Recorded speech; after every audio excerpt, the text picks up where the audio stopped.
Good evening, here we are at the Pie and Ale Bar in Manchester, where we're going to be interviewing Jack Horner, aka Liam the Pig Farmer, and one half of psych rock duo spoken word band The Dirt. So without any further ado, welcome Jack. How are you doing? I'm good, mate. How's things? Excellent. Just to let you know, Jack and I have known each other for about 10 or 12 years. We met each other at Leeds. We parked up next to each other in Leeds Festival. About 12 years ago, wasn't it? Yeah, it's been about that. Yeah, when it were good. Yeah. Before it got washed out, full of. That was about 2 years, 3 years later. I think we both lost interest very quickly within very 2 or 3. You lost the year before me when it absolutely leathered it down, didn't it? And then the year after, I gave up the ghost when the bands started to get a little bit soft and poppy and Radio X. Yeah, a little bit like this year's, wasn't it? Anyway, great to see you. So, just want to run through a few things with you. Start off with your initial introduction to music and what you were into and what got you turned on to. Right, I first started looking at vinyl records when my mum had some, and she was into hot chocolate, bread, Dr. Hook, and rubbish like that. And she had a really good collection, and my mum was a very benevolent character, and when I was younger, she took in a young lass who was still close to the family, called Jen, who was 10 years younger than me. So she became our in-house babysitter, and Jen was into Blondie and all the new wave stuff that was coming out post-punk in the mid to late 70s. So it was at that point, even before I'd got to secondary school, that I'd had an interest in vinyl, of how it looked and the colours and what was going on. I was intrigued by it. So I got my first record player. So I started buying music when Blondie, Stiff Little Fingers, Stranglers, Pink Floyd The Wall started coming out in the late 70s. 1979, 1980. Yeah, 1979, 9 years old. I started collecting my own first vinyl. Cool. And I started getting into it then, 7 inches. I started getting into a few 12 inches later on in the 80s, but albums as well. Even bands like Madness, Special, Selector. I hit that age where it was a gateway into modern pop ska and what was going on the new wave scene and new romantics, and I clinched it and I ran with it really, and I've never looked back. I've loved music. We were interviewing a guy the other night from Newcastle, Daz McCourt, made of Vivs, and he bought his first album at 9, and I think he said it was Number of the Beast, wasn't it? I think by Iron Maiden. Cheers, lad. It's all right. We just had some pies delivered. Yeah, I like a pie. Which actually look rather appetising. Yeah, just keep going. Yeah, it would be right. And I think my first music, I think I was about 9, but it was a single back in 1967 with the Fire Brigade by The Move. So it seems like there's almost like a pattern evolving, that people seem to get some sort of interest in music as they're heading towards 9, 10, 11 years of age. Yeah, I think your ears pip up, don't you? Top of the Pops was clearly a big thing of what was going on at the time. It's a gateway to getting into pop culture, and it opens up facets of they do get the odd crazy band on. I remember vividly bands like The Exploited, bands like the Buzzcocks, bands like who else am I thinking of now? Probably bands like X-Ray Specs, Stranglers, and I'm trying to get the name of the band now, with Wilco Johnson. Oh, Dr. Feelgood. Dr. Feelgood with Milk and Alcohol and stuff like that. Ah, well, that wasn't Wilco Johnson. He'd gone, hadn't he? So had he gone by then? Yeah, it was Chippo Mayo. Well, there we go. But they were great. But it was them sort of bands that I remember in the 70s with the tiny little microphones and all these bands on going crackers and being intrigued and getting the hook of music. And then, obviously, my mum went into my kind of music, and I had a very non-existent dad, so there was nothing coming that angle. So I think when my mum and friends came into the house, that took me into something which was more in the modern culture of what was going on then. I remember buying Parallel Lines, and I remember buying other albums like that. And it carried on from there, and it kept on going. A music collection, whether it be vinyl or even into CDs, have always been it. And I've always enjoyed the tangible, physical thing. I've never been a downloader. No. I don't have a Spotify account. I don't do anything like that. We don't subscribe to it as a band. I'm very much into ownership. We do have a Bandcamp thing, but that's for people to buy into our music, to have it on the go. But I think that's the appeal of vinyl, isn't it? It always was for me as a kid. Yeah. I remember. I mean, there would be times I might have had a couple of quid, and I wanted to buy an album, and you might have read a review in Sounds, or the NME, which was, I guess, the only gateway we had. Yeah. Because you didn't have all the stuff that the kids have these days. And I mean, I've bought albums just on the strength of the cover. Yeah. Because I like the cover. I've done that, and I still do that I now. still do. I Like did names of the bands. Did it a couple and of I go years to a ago couple at a of- shop. Thought, I like that cover. That band have just got to be the best. Yeah. And it was a really good album. And I think when you get familiar with a good record shop owner, which I've got a couple, I can walk into one, can't I, near us, and the guy will just go, mate, I've got this in, that'll suit you, Yeah. and I'll buy it blind listening, Yeah. because there's no one that knows my music better than me, than my wife, or the guy that I buy That's it. a ridiculous amount of records off. So it's... and I even pick him up and he'll say, no, mate, you're not going to get that. And I'll go, right, fair enough. fair enough. So I'll take it on his word. And I think a relationship with a good record salesman is very much like a good barber. Not that me and you... I wouldn't have a no, clue about but, that. you know what I mean? When I used to have my short hair, you get familiar with a barber, you build trust up and then you get chatting. But it's that thing. Yeah. It's So quite... it's a very I used to base a lot of my purchases on whoever were reviewing it. So if you got Sounds or Kerrang or NME or whatever, there were certain reviews you knew you could sort of, if they liked it, I kind of knew that I was going to like it. And no doubt with you, with me, John Peel just led the way, and anything that he said was good, I'd probably buy. Yeah. So obviously, I mean, we're here tonight to watch the Dirt. Yeah. I guess after the lockdown, to sort of back watching bands again, you know. So when did you actually start going to gigs, and who were the early bands you'd see? I started quite late. I didn't really start going to watching bands until probably the mid to late 80s was probably when I started, when the musical change came from the 80s, because I missed, although I liked the Fall and the Smiths and stuff like that, I missed it as a gigger because I came from a very market town, semi-rural country, so accessible to cities where most of the gigs were going on was minimal. Yeah, no, that's So it wasn't until I left and joined the army that I really got into going and watching bands. And I'd say that the late 80s, when bands like Ride, Ned's Atomic Dustbin, the Wonder Stuff started emerging out of the independent record labels, those bands is when I first started going. Right. So my most memorable ones were probably around the late 80s, early 90s, around that time when the music system did kind of change. I was never a massive factory, but when Creation formed, they were kind of where I went with Mary Chain and bands like that, and the indie scene, and when the indie top 20 singles were coming out on CDs, I was buying them and looking at bands and going and watching them. Bridewell Taxis and loads of independent ones that have just gone by the wayside. So did you get into the Manchester thing then when it was going? Or I wasn't even living around there. So I wasn't even from around there. I was from like the other side of Yorkshire, miles away, other side of the A1 from Leeds, near York. So I'd left home at 17, which was 88, and I was going and watching bands in either like Emotional Fish in Northern Ireland, and I was going to other little gigs at other venues. When I was coming home, so I'd go start seeing the Charlatans and Ride. So I'd go to Blackpool, I'd go to Leeds, I'd go to Bradford, I'd come across the odd gig in Manchester when I was on leave, and that was mostly when I was starting to watch bands. But I guess one of the biggest first bands I saw was like sort of like Depeche Mode and stuff like that. So I was into them. So I first got to see them when I was in Germany, and very early on when they went from a keyboard player and started bringing in the guitars, which was quite an interest to me.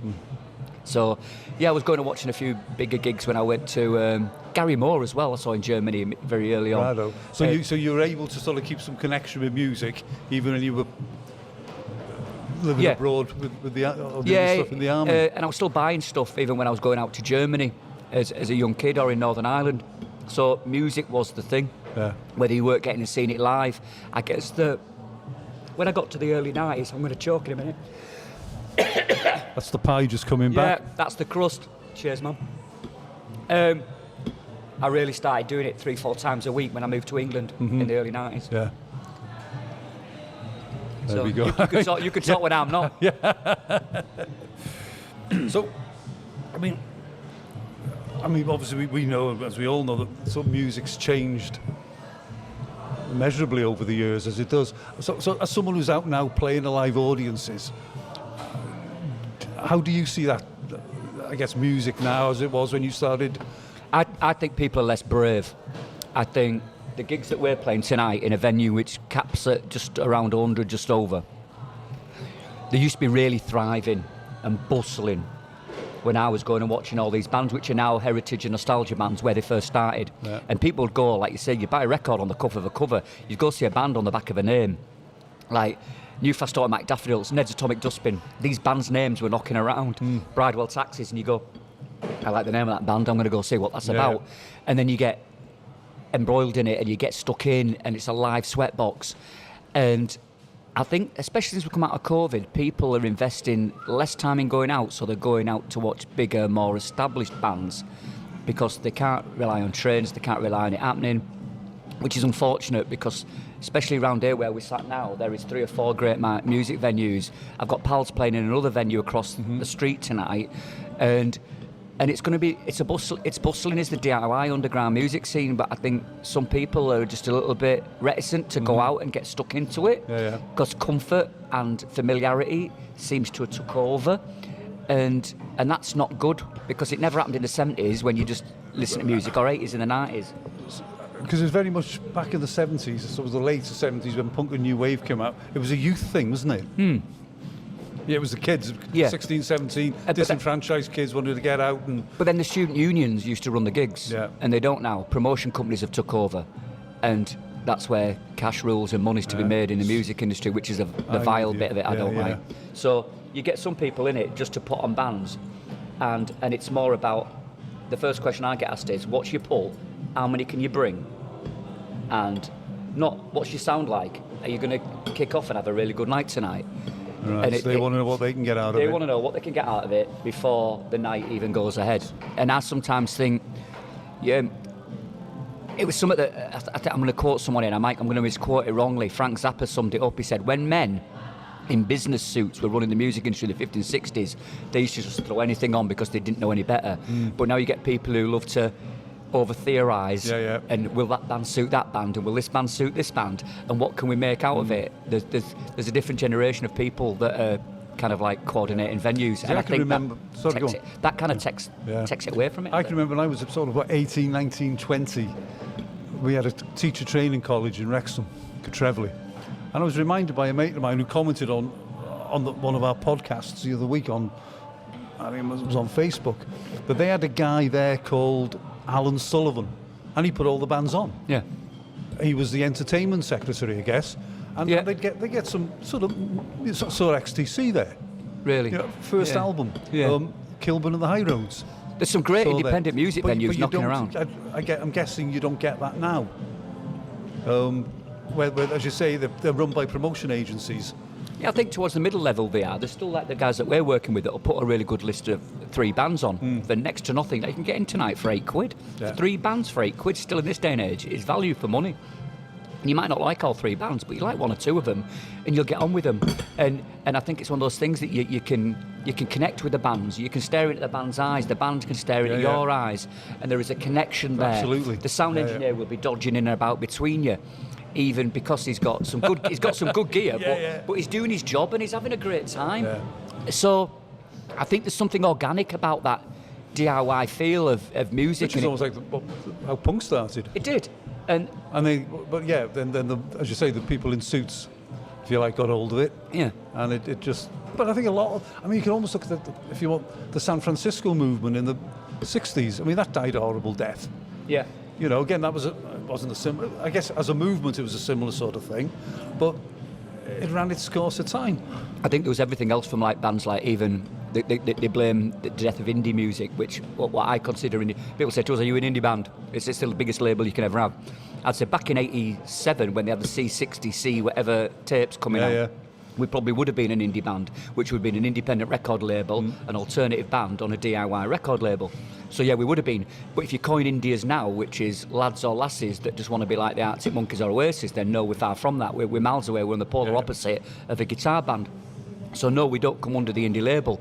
And we want to keep as far away from that modern label as we can, because indie got broke as a kind of a phrase when soon as Oasis went on a creation and then they started doing Nebworth.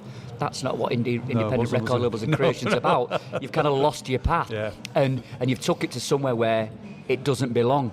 So that died in the mid-90s, the word indie to me, and alternative music and alternative labels. But there is some great DIY labels out there now, and if you look at them, on the internet's a brilliant thing. It can also be the horrible thing, but it's great if you want to go find these little labels who are putting great little bands on. Young kids and older people like us, we all mix together. There's no ageism, there's no cultural differences, and we just all play together and have a really good time. Yeah, it sounds brilliant. fun. So let's move on a few years to Lee and the Pig Farmer, and how that evolved, or how he evolved. He came from a breakdown, which is straight off the cliff edge in a chat. I woke up 4.5 years ago now, in March the 8th, 2019. I woke up at a police station, banged out of my head, drunk. And I'd lost my mind for half an hour. Literally, I had a dissociation syndrome, which was later diagnosed through therapy due to PTSD as being in the army.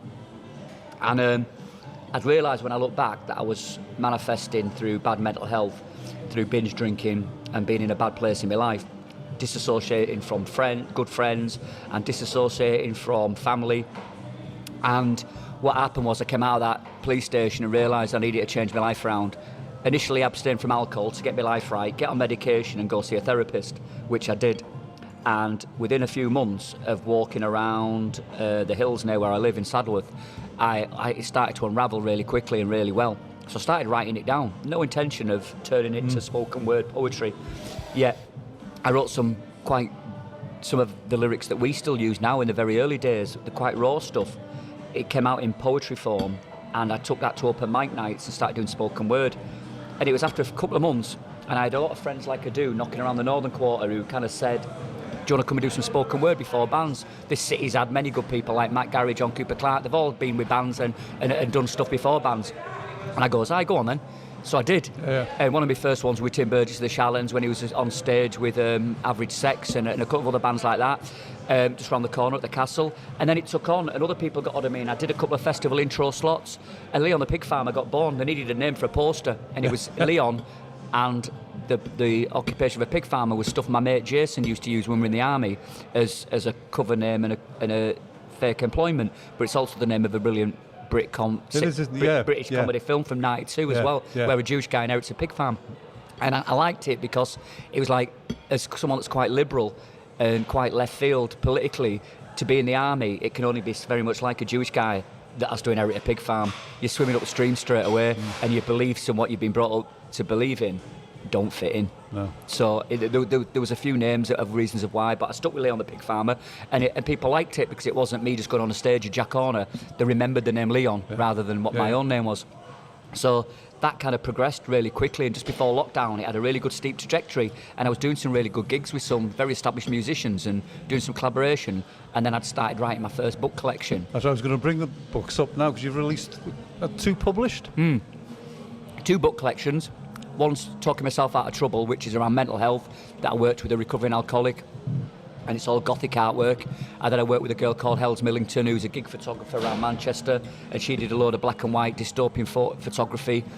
And I'm just working on my third one, which is very much Alice in Wonderland themed, which is called An Iridescent Dream, which is around celebrating all the really good people that I've met or situations that I've been in, and putting another book together of the same format. Nice one, excellent. So then, of course, that evolved to where we are tonight. The Dirt. The Dirt, yeah. A few years ago, I met my beautiful wife, who's sat next to me now, chomping on a Korean barbecue chicken pie, because she doesn't do interviews. She's been quiet. But I met my wife, and things clicked into place. She's very calming influence on me, and stops my erratic attitude, stops me going off like a bottle of pop when the PTSD wants to kick in. And she was already a musician in Japan, and after we'd met, and then when I went to visit her, I saw her band Single Man play, and I loved the guitar playing, and we got chatting, and we'd already seen a few gigs together, like The Cure, Roger Waters from The Floyd, we'd seen Ride, and she'd spent a bit of time in Manchester after she'd done an English course in Wales, of all places. She was studying... Nothing wrong with doing an English course in Wales? There's not, no, but she was studying English at a language school in Cardiff, and she loves Wales, and... she moved back up to Manchester for a few months, and I was doing a bit of visiting her in Japan, long-distance relationship, and then she moved over after a few lengthy trips, and we decided to put some music together, which was my spoken word, spoken lyrics, shouting lyrics, with her very distorted reverb, guitars, and Sachiko invested in a loop station, and it moved on from there. Then I became a really bad, simple loop percussionist. And as we've gone along, we put a couple of EPs out online, just as they were lockdown. tasters, weren't they? Really? Yeah, tasters. Yeah. So people could have an idea of what our influences were. And then we, a little local label lad got behind us and said we'll put an EP out, and we put 50, a limited edition 50 run of CDs, which went within days. And then we kept on going and gigging, and people got behind us. Radio Airplay got behind us, Louder Than War, and a few other magazines, Backseat Mafia and stuff like that. All decided to give us great words, great reviews, great reference points. And I haven't seen a bad review, in fact. Well, there was one, wasn't there, you posted?